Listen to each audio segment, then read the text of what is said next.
Olá, bom dia a todos. Mais uma vez aqui conosco nessa live que a gente está esperando a convidada especial, que é a Carol Booker, que já está entrando aqui. A Carol, que a gente tem um papo muito legal sobre design, sobre tecnologia, inovação, criatividade. Olha aí a Carol já chegando. Olá, bom dia, Carol. Bom dia, tudo bom, Piccoli? Tudo bem? Prazer estar aqui, dando continuidade a essa parceria aí que a gente está fazendo mais com menos. É, isso aí. Muito obrigado por ter aceito o convite, obrigado, parabéns pela tua palestra lá no Expo Jude. Eu já ouvi várias citações da tua palestra, inclusive hoje, não sei se tu acompanhou a Fernanda, mas ela falando da Carol, eu tenho Legal, ouvido foi isso muito com legal. frequência. Bem legal, Que bom. foi muito incrível. E que bom que a gente tem essa oportunidade de ter um tempo para desenvolver um pouco mais, porque 15 minutos é suficiente para uma palestra, mas sempre pode mais, né? Com o tempo a gente pode evoluir um pouco sobre os conteúdos, as tecnologias e principalmente esse tema da inovação, esse tema do design, que a gente vê uma evolução incrível no judiciário. Antes da Fernanda, inclusive, a gente batia o papo com a Renata Gil sobre a evolução da justiça brasileira, os laboratórios. Ela assim, foi um dos primeiros atos dela como presidente da Associação de Magistrados Brasileiros foi criar o Laboratório de Inovação. Muito legal. Isso é muito legal ver esse movimento crescendo na justiça e poder dar um pouco de contribuição nisso. Inclusive que a gente já teve alguma experiência e agora a gente vai ter várias outras pela frente. Carol, fala um pouquinho sobre ti, profissional, Carol, e essa tua atuação como designer aí, que eu acho que é bastante interessante para as pessoas te conhecerem e saberem dessa tua atuação nesse segmento. Legal. Bom, Piccoli, acho que sempre é muito bom. Eu estava assistindo as lives de antes, né? Enfim, a das 9, a das 10. Já fico querendo interagir com as pessoas, né? Porque eu fico vendo tanta coisa se conectando e eu acho que é algo que faz parte da minha característica é sempre atuar em rede. E aí eu fico vendo, cada vez estava fazendo uma call antes também, ontem, com o pessoal de inteligência na alimentação, uma startup muito legal que eu estou sendo head de inovação e que vem trazendo inovação nos alimentos, que é algo que eu comecei a descobrir através da pesquisa de sinapses. Então, como isso vai nos ajudar. Então, a inovação ela está sendo exponencial mesmo, né? Na justiça, nos alimentos, no nosso modelo mental. E aí, algo muito característico meu é curiosidade, né? E eu acho que o empreendedorismo, ele me trouxe muito, assim, um canal para assim, ó, como se fosse surfar essa onda da curiosidade e uma coisa vai alimentando a outra. Então, eu acho que isso é algo que me caracteriza, né? A curiosidade e o empreendedorismo com essa vontade de fazer. E aí, quando eu encontrei o design thinking, né? Eu trabalhei, na verdade, 20 anos com consultoria e implementando grandes redes e apoiando grandes redes, como hoje em dia a gente conhece a MPM, né? Mas a gente começou com 3 lojas e chegou em 4 mil pontos de venda. Né? Então, assim, o quanto a gente precisa começar, o quanto a gente precisa construir uma rede de parceiros, e aí a gente tem que ir fazendo e ter resiliência. Eu acho que isso é muito importante. Então, quando eu estava vendo as lives de antes, né, como é legal quando a gente pode agora olhar para trás um pouco e ver que a gente está colhendo aquilo que plantou. Então, acho que o empreendedorismo, né, e eu faço muitas coisas com propósito. Então, nossa, às vezes a gente não enxerga exatamente onde o trabalho da gente vai chegar, e quando a gente lida com a inovação, é algo que às vezes a gente não enxerga, ele não está claro ali. A gente precisa usar muito a intuição.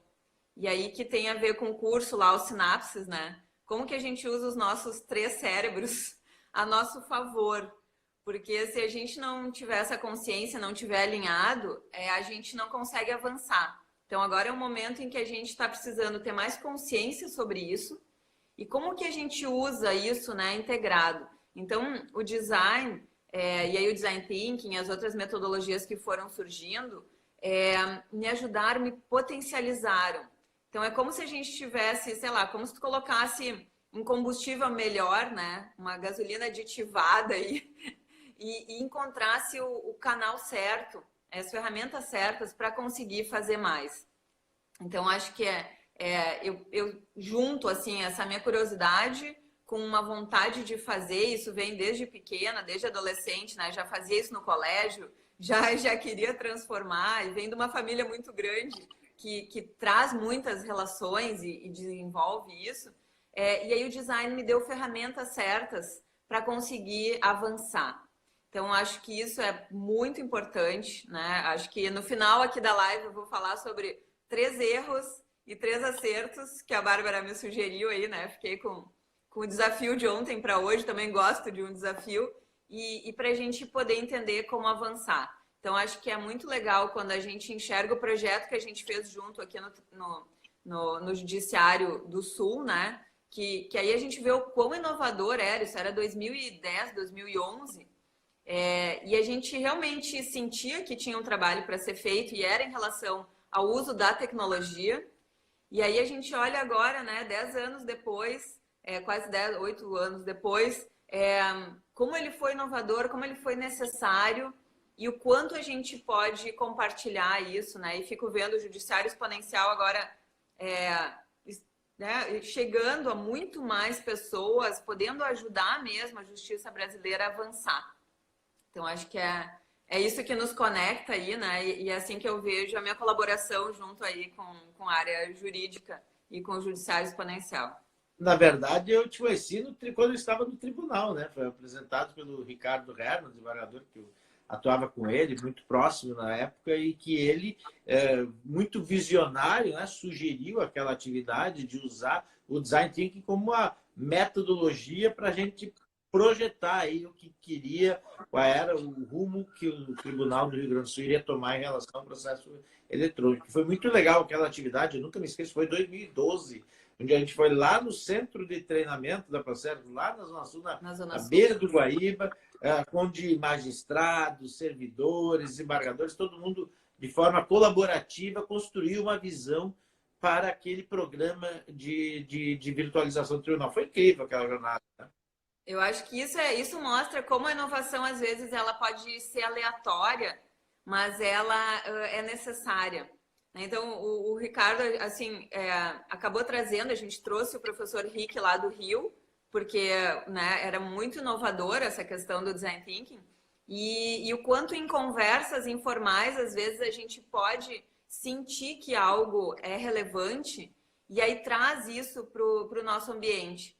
Então, agora já tem cases de tribunais fazendo, né? Já tem uma caminhada, essa questão dos laboratórios que apoiam e meio que aterram o processo de inovação dentro de um tribunal ou no judiciário, né? E esse entendimento de como essas peças todas são importantes. Então, eu acho que para quem está nos ouvindo aí, é importante confiar na intuição. E se tem algo que está incomodando muito, que naquele momento, me corrija se eu estiver errada, mas tinha muito a ver com a dificuldade das pessoas em relação à tecnologia e o quanto a gente precisava ter empatia para entender que aquilo era a chave, né? Então, não era assim, não temos as pessoas certas, ou não, a gente tem as pessoas, a gente tem esse ecossistema montado, mas existe algo emocional travando as pessoas.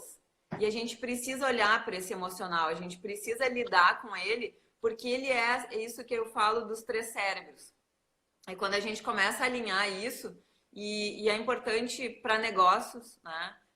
Para o empreendedorismo, para a gente avançar na inovação. Então, a inovação, ela lida muito com o desconhecido, mexe com o nosso emocional. E aí eu não sei contigo, porque eu acredito, mas depois que a gente começa e gosta desse negócio, né, de inovação, é uma cachaça, que nem a gente diz. Foi picado pelo mosquito aí da inovação e a coisa só vai adiante. Então, Eu acho que é isso. Quando a gente começa a se sentir confiante em relação à inovação, a gente começa a gostar mais, se engaja mais e a gente também fica mais seguro para trazer outras pessoas e plugar na rede. Então, é assim que a inovação vai acontecendo mesmo.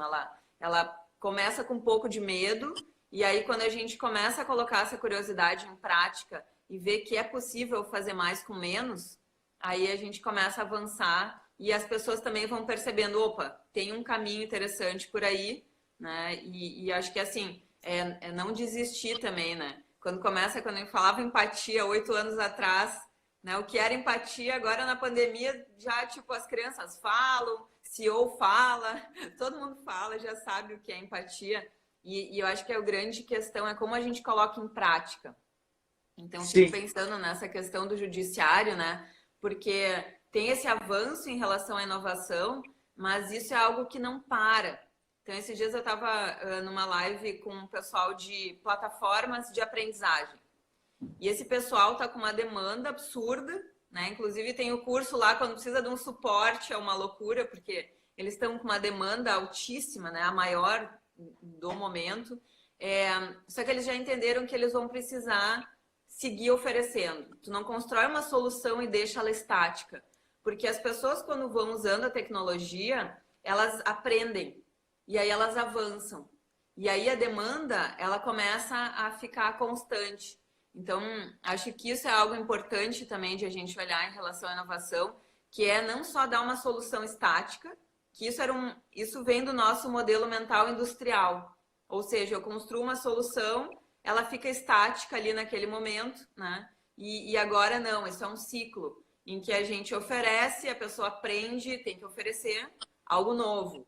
Senão as pessoas vão migrando, né, para sempre algo. A gente pode ver por isso assim, o Instagram é fácil, então as pessoas usam muito para, né, para um canal de comunicação.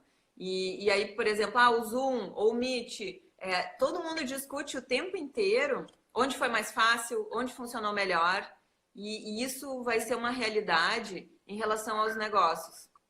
E aí, em relação aos tribunais, ao judiciário, eu acho que também é isso, né? É entrar, entender que a inovação ela é constante. Isso que as entrevistadas de antes estavam trazendo, sobre como começa a gerar inputs. Então, à medida que as pessoas vão usando, né, nesse momento, usando a justiça online, como isso vai gerando inputs por parte dos juízes, né, de todos que fazem parte, e também dos usuários. Então, daqui um pouco, as pessoas vão dizer, bom, eu fiz uma audiência online, deu tudo certo, foi até melhor.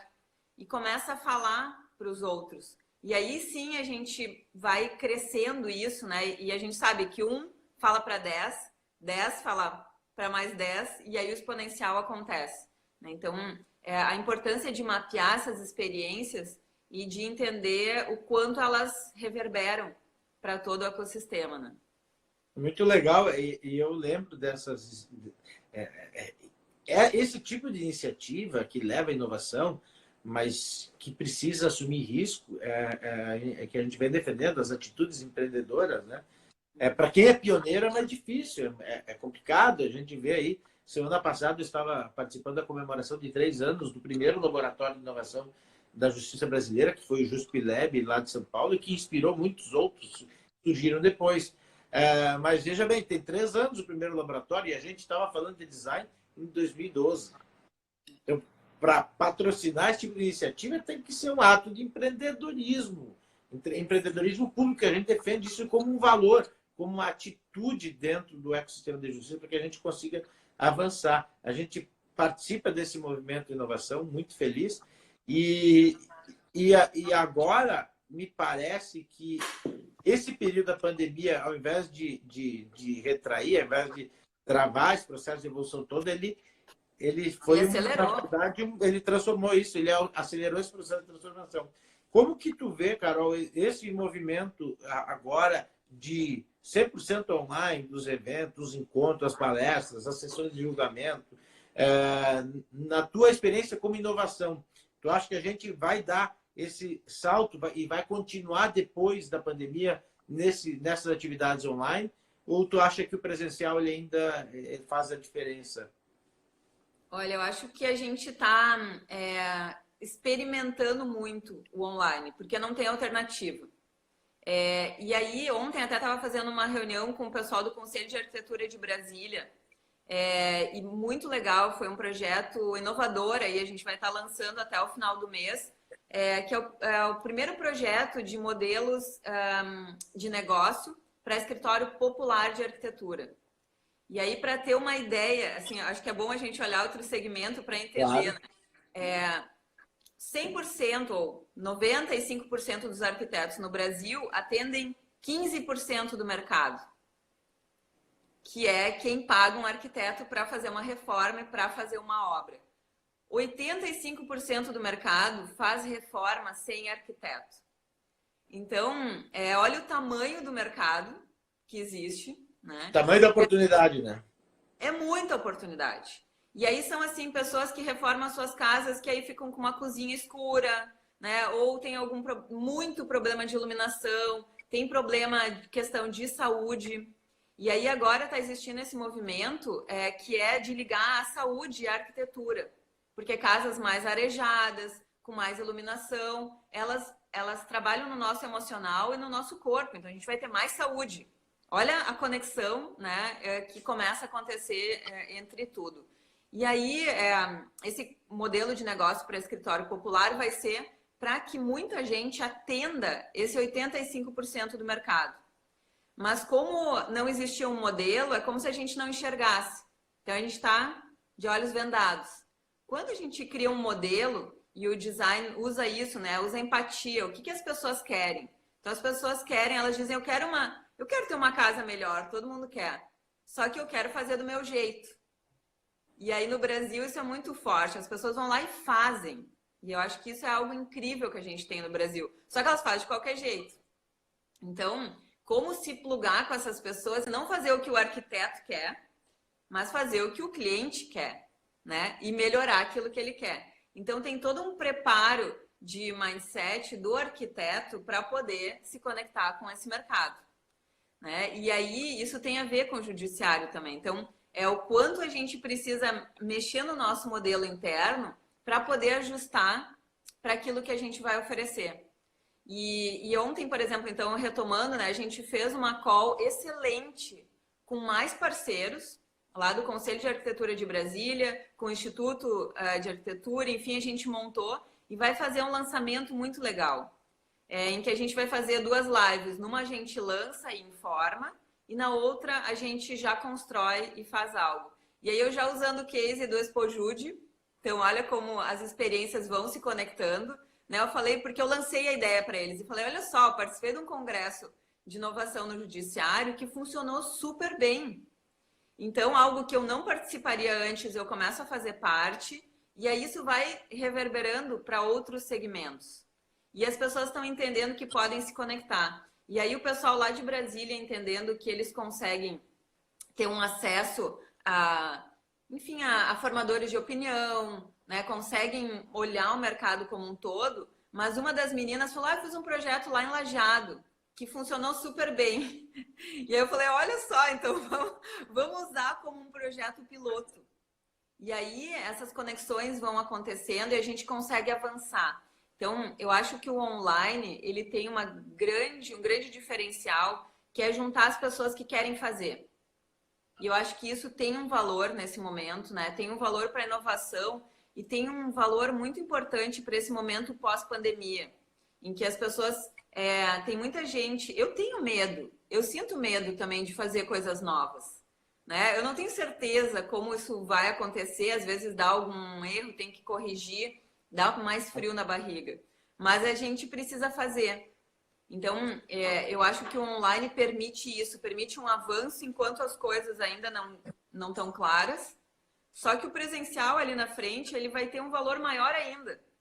Porque quando a gente encontrar as pessoas, né? Tu vai para uma reunião ou vai para um encontro em que realmente isso é necessário. Para aproveitar melhor os encontros presenciais, né? Vai potencializar. E a gente está ficando com coisas mais assim, bom, se eu posso fazer uma reunião online, faz. As pessoas não ficam 3 horas numa reunião, né? Ficam ali 45 minutos e aí depois uns já saem, enfim, já se resolve o que tem que ser resolvido em 40 minutos. E aí a pessoa pode fazer outra coisa, né? Então, eu acho que isso é uma experiência, o online, ele está entrando como um acelerador de partículas.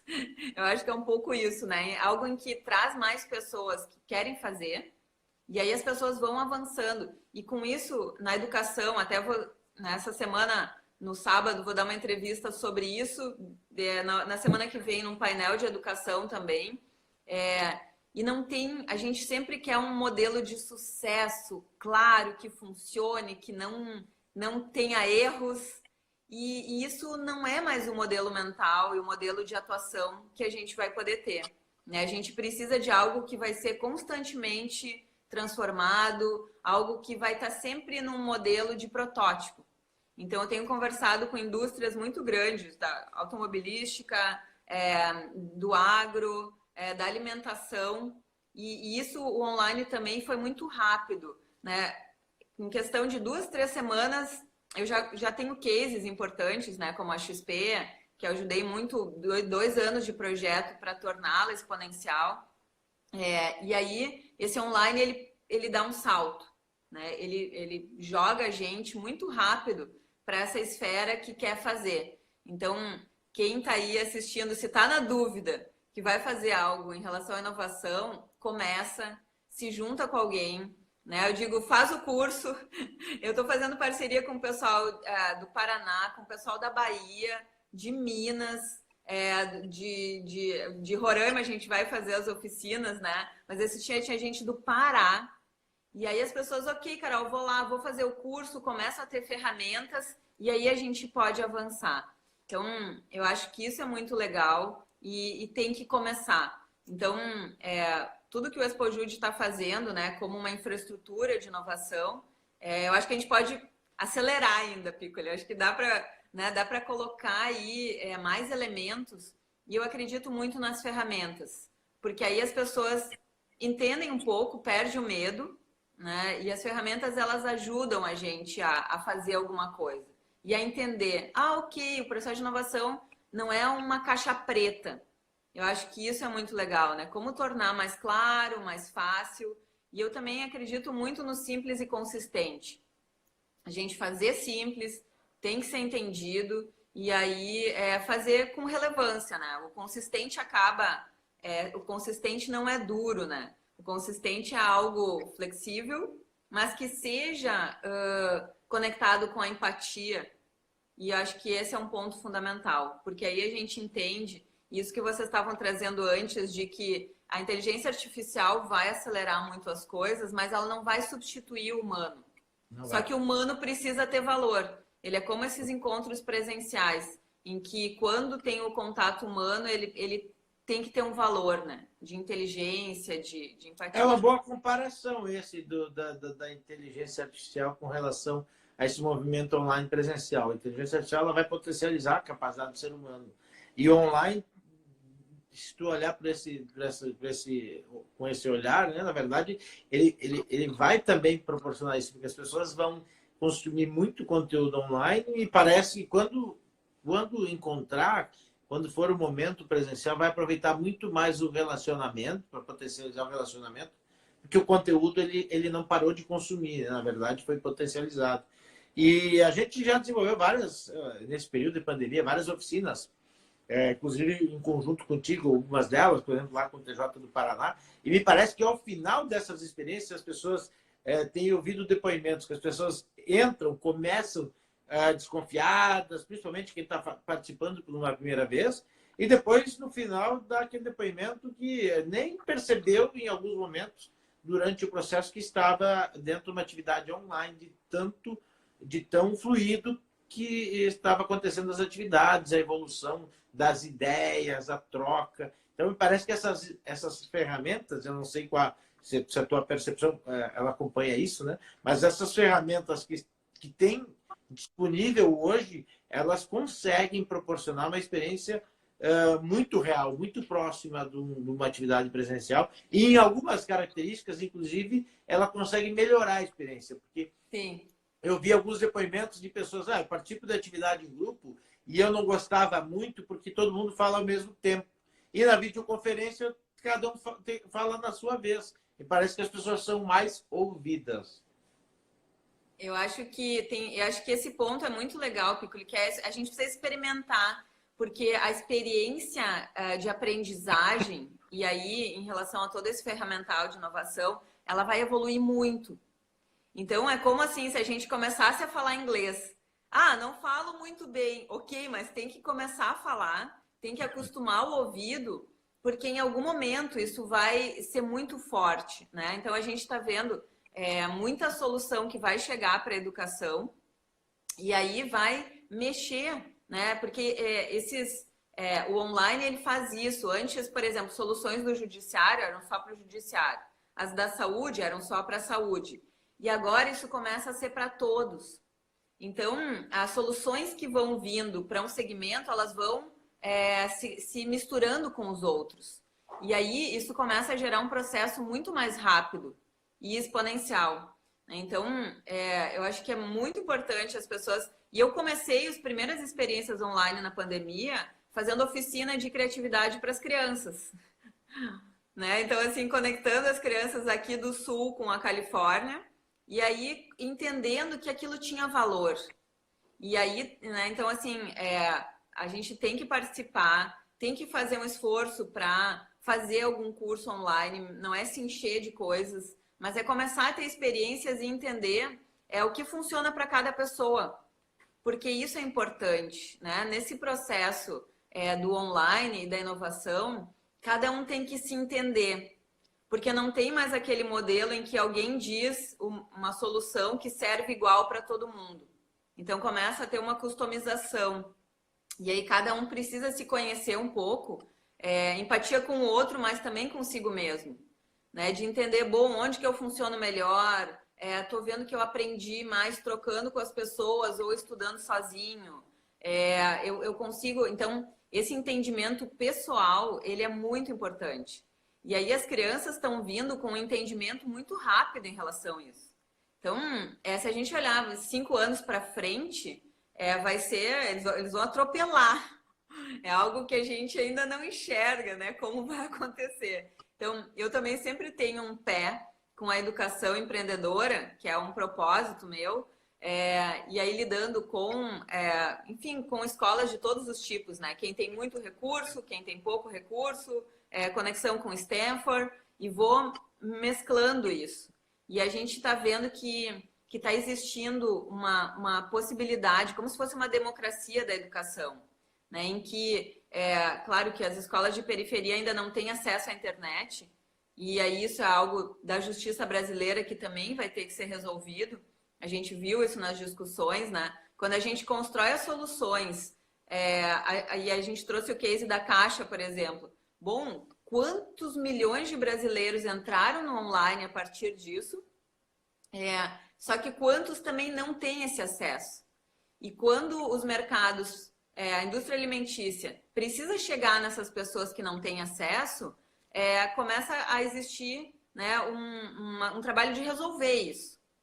Se a indústria da alimentação quer chegar nessas pessoas, bom, a justiça também pode se plugar nisso. A saúde, já está, o SUS brasileiro começou a fazer a telemedicina muito rápido.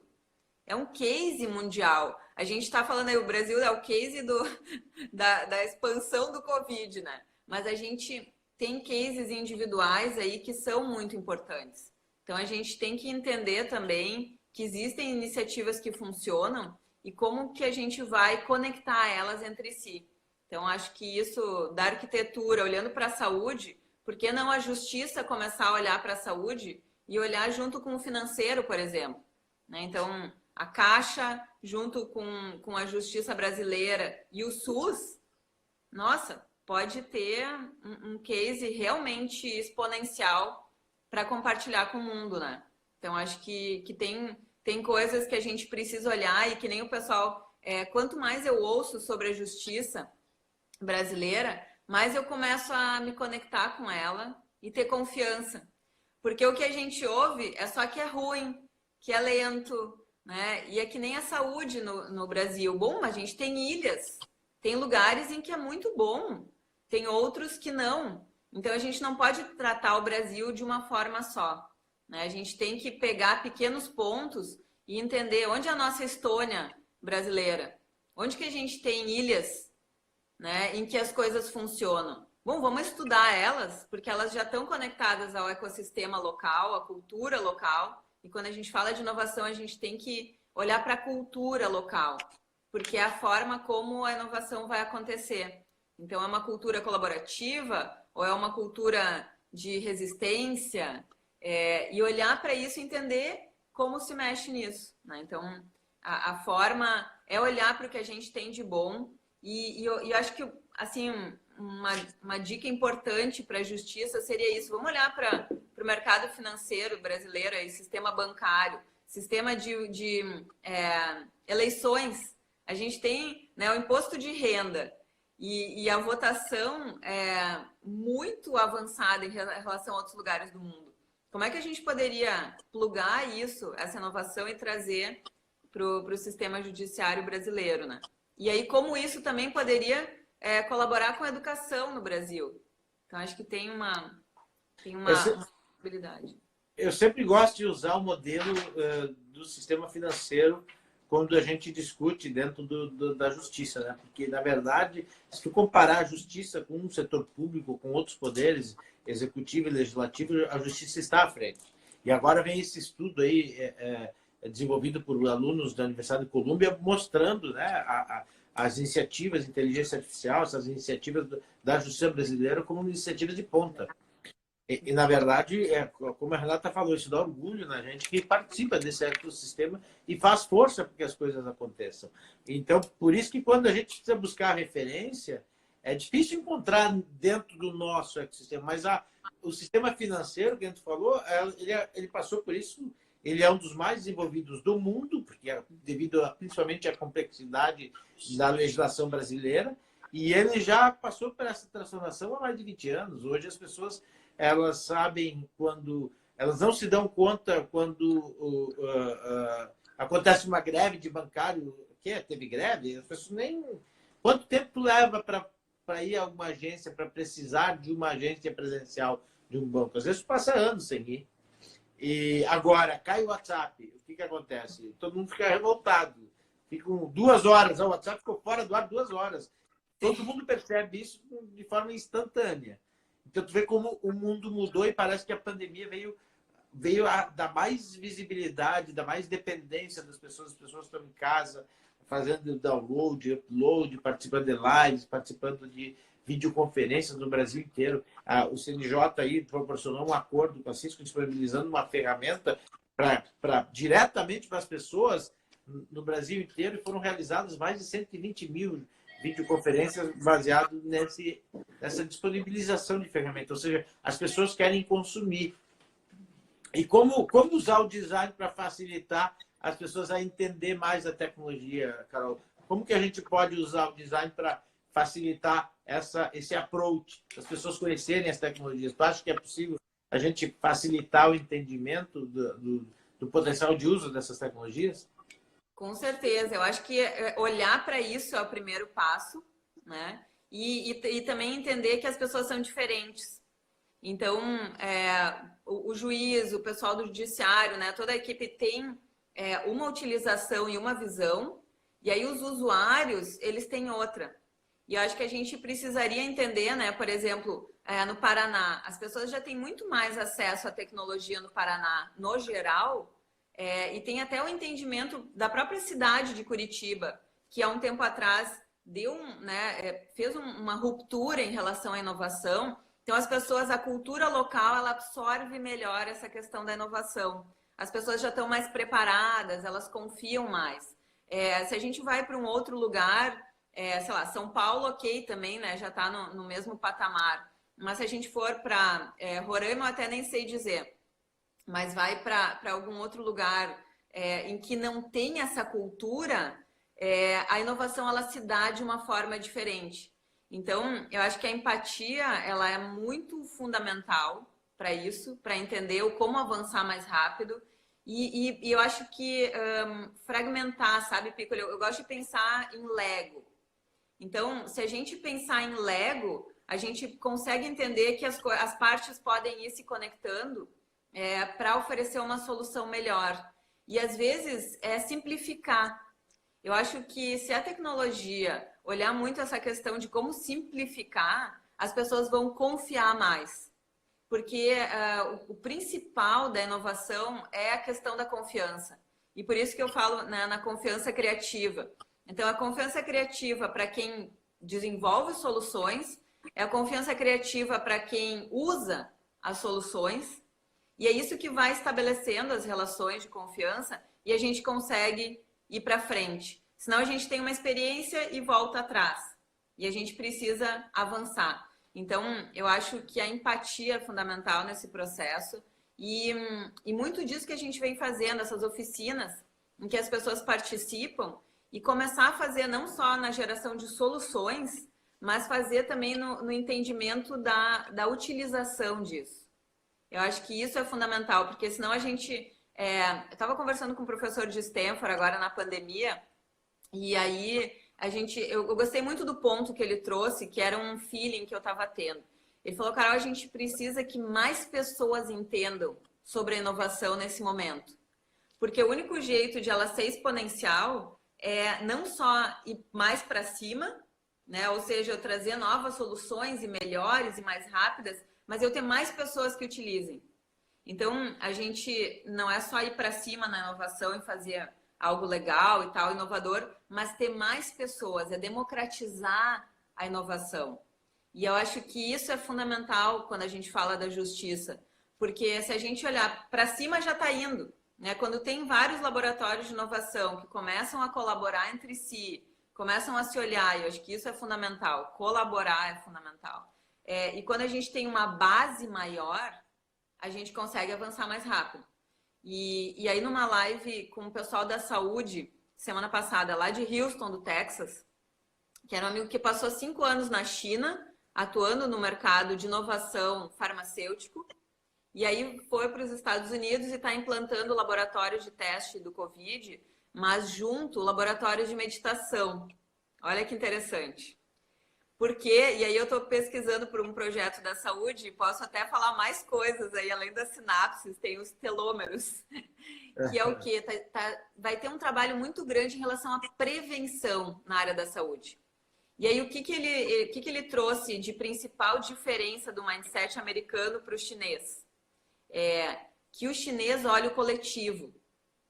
Como eles têm, claro, um senso de coletividade e tem também um governo muito centralizado, eles têm acesso à informação, a uma base muito maior do que a base americana. Porque a indústria farmacêutica americana não colabora entre si em relação a dados e em relação à inovação. Na China, o governo tem 25 indústrias farmacêuticas, ele tem 25 marcas e elas colaboram entre si.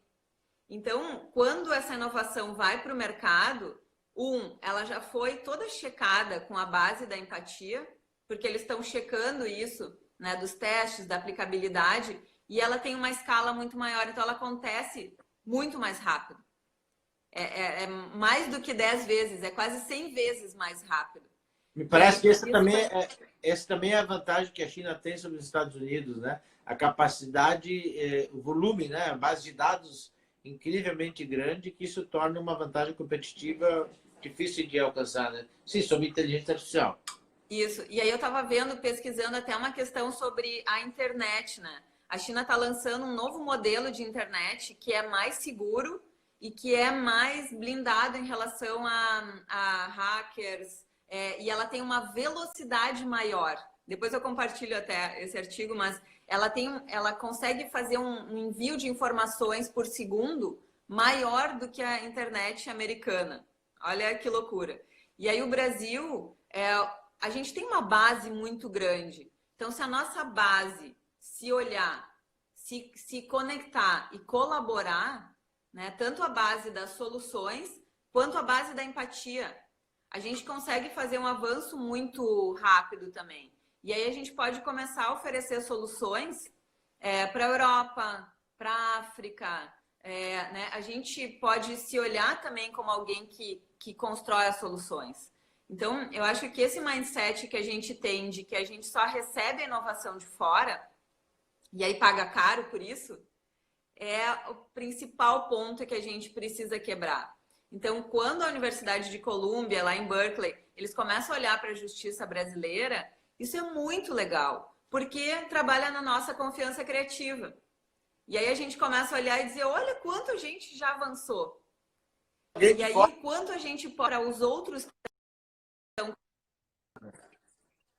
Então, esse ponto é muito importante, trabalhar no nosso mindset, né? E trabalhar na nossa confiança criativa, porque, para mim, isso ficou muito claro quando eu estava voltando do congresso da Singularity, lá de São Francisco, em 2018, e no avião tinha um empreendedor de Gana que estava vindo com uma turma inteira de Stanford para São Paulo e para Floripa para aprender como a gente faz mais com menos. E aí, olha só, a gente só consome as coisas da Europa e Estados Unidos, né? E, na verdade, eles estão nos olhando já. E entendendo como a gente faz com mais recursos, num mercado mais instável. Então, a pandemia, ela acelerou as transformações porque o brasileiro teve que ficar em casa. Sim. E isso foi a questão nova. Porque lidar com o mercado instável, fazer mais com menos, entender de empatia, o empreendedor brasileiro já faz. Então, o quanto de soluções a gente pode oferecer para os outros. Daqui a um pouco a gente pode oferecer soluções para o mercado americano, para o mercado europeu, né, muito para a África. Porque a gente entende, só que a gente ainda não acredita naquilo que a gente faz. Aí vem a confiança que me parece também que a confiança foi o fator definitivo para que as pessoas pudessem perder o medo em relação à adoção de tecnologias e que agora ficou mais tranquilo. Inclusive, pessoas de mais idade, sabe, que tinham uma preferência pelo presencial por não conhecer. É o medo do desconhecido. Né? Vem o fator confiança, ele realmente tem um poder. Ele é fundamental em todo esse processo. E quando a gente fala isso de aumentar a base, a gente trabalha a confiança de uma forma muito rápida. Porque o brasileiro ele é muito de se relacionar. Então, se algum amigo falou que é bom e que funciona, a gente vai sem medo. E a gente é muito relacional. Então, usar isso a nosso favor. A gente pode fazer uma transformação mais rápida se a gente tiver uma base maior e olhar, né, para como... É como assim, como se a gente desse a mão para as pessoas e dissesse, vem cá, vem junto, vamos lá, vamos aprender, né, vamos se desenvolver.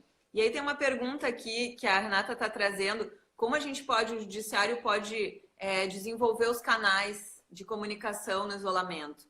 Eu acho que fazer testes, né, através do WhatsApp, assim como o SUS começou a fazer telemedicina pelo WhatsApp, a gente olhar alguns canais, olhar onde as pessoas estão e o que elas querem saber. Duas perguntas simples. Porque onde elas estão vai definir, né, em que canais elas estão e o que é importante para elas.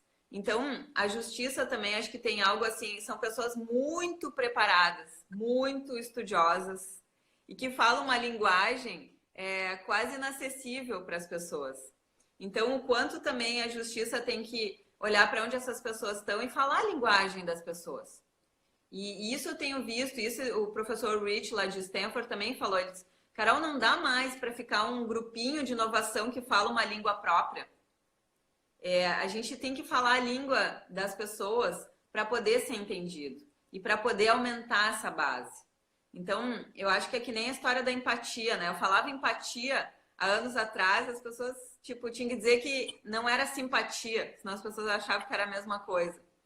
E a palavra já estava lá no dicionário, né? Mas como esse conceito veio, como isso foi ajudando as pessoas. Então, eu acho que é isso, é olhar com empatia e fazer essa conexão, né? Falar com as pessoas que a gente pode avançar muito mais rápido em relação à inovação. E aí isso também vai... eu acho que a gente tem que também medir.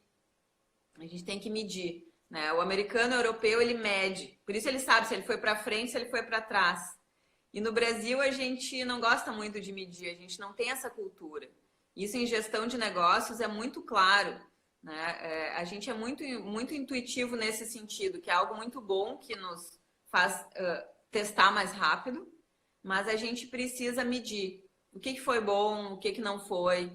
Então, olhar todo esse processo do judiciário e entender o que está funcionando, o que não está funcionando, né? Olhar para a saúde e para o sistema bancário, eleitoral e ver, bom, tem coisas aqui que funcionam bem, tem outras que não funcionaram, e a gente começar a conectar, realmente fazer mais com menos, em menos tempo.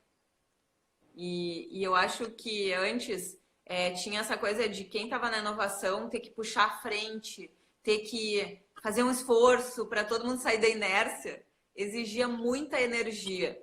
E agora é como se assim tem um movimento, tem uma avalanche que precisa disso.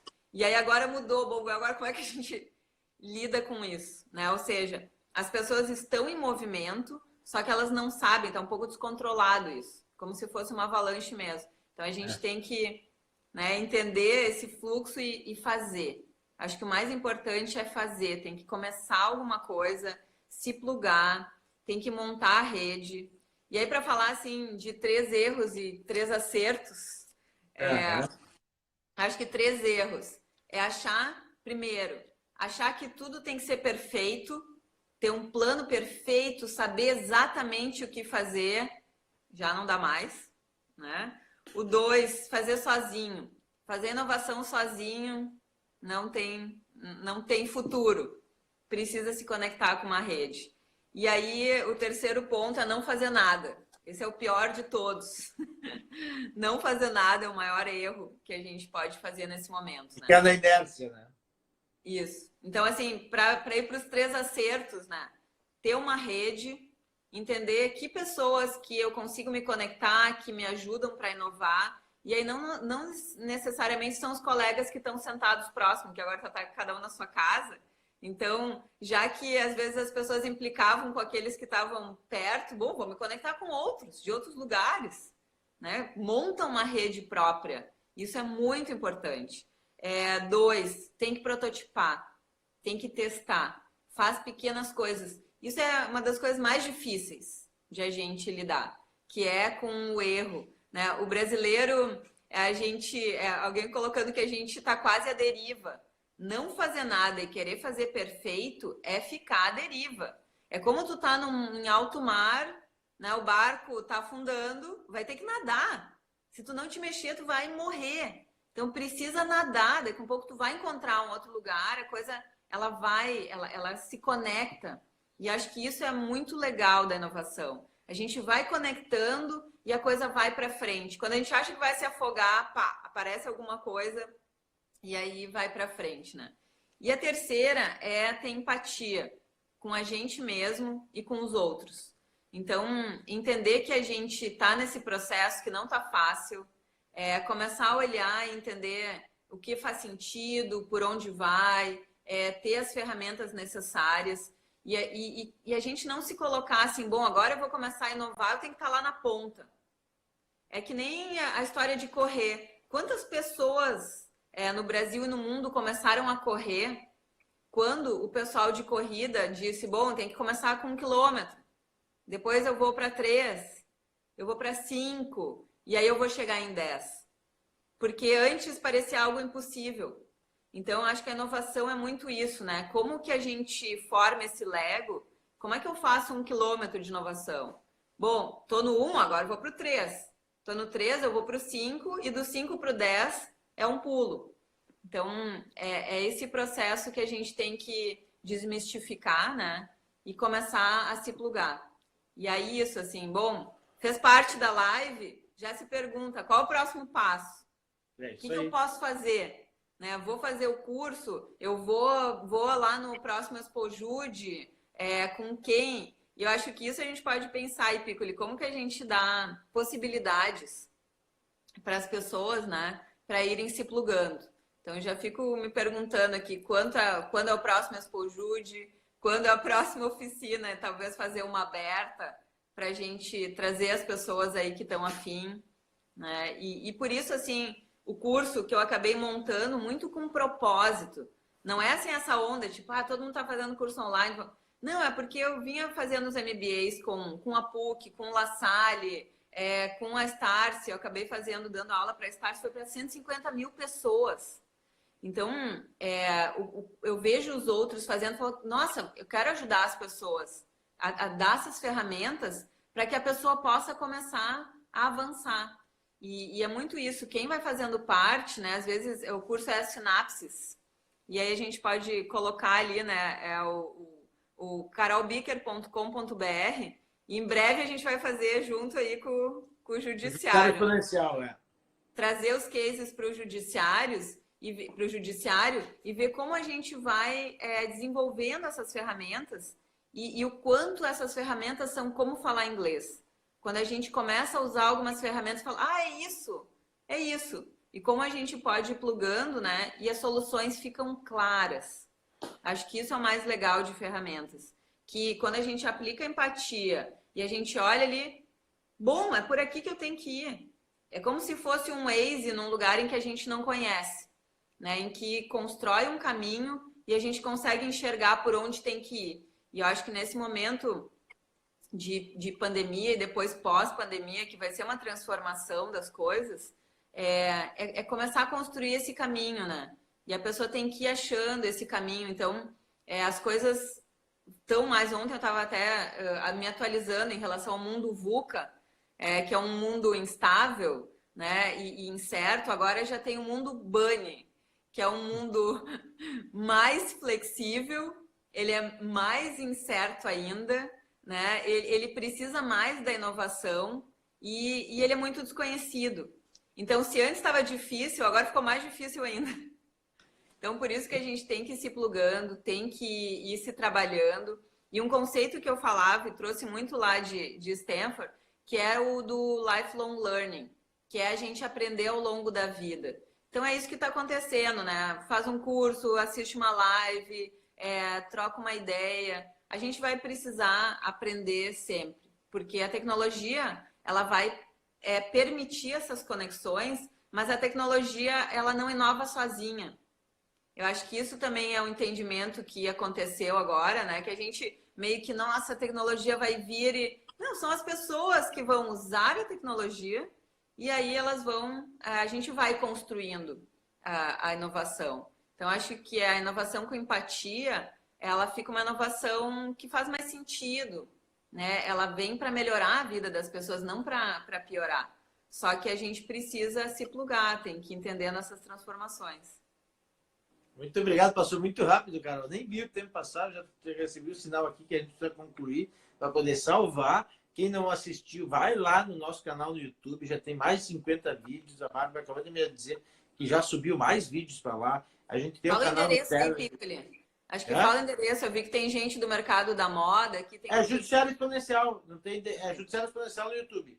E a gente tem canal no Telegram também, onde a gente já compartilhou, inclusive, o estudo que a Renata Gil comentou hoje de manhã sobre manual de inteligência artificial para a justiça, já está lá no nosso canal do Telegram. Então, a gente vai compartilhando conhecimento dos nossos canais. Então, sigam o Judiciário Exponencial no Instagram, acompanhem o canal no YouTube, que tem muito conhecimento. Essa live vai para lá, vai ficar disponível. Tu viu aí a Fernandinha falando do NetJudiflix, ela faz maratona do Judiciário Exponencial. Isso é um movimento. A gente está acelerando esse movimento. Obrigado, Carol, por participar disso com a gente.